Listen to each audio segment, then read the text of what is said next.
তই মোক কিয় ইমান ঘৃণাও?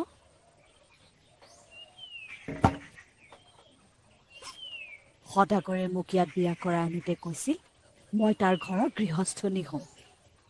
ক'ত গৃহস্থনী হলো? মই তোৰ বান্ধি হলো। পিছে সদাগৰ উভতি নহালৈকে তই মোৰ মতে চলিবি। মই যি কওঁ তই তাকেই কৰিবি।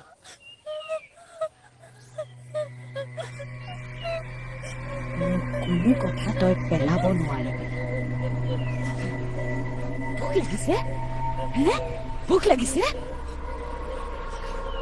খা!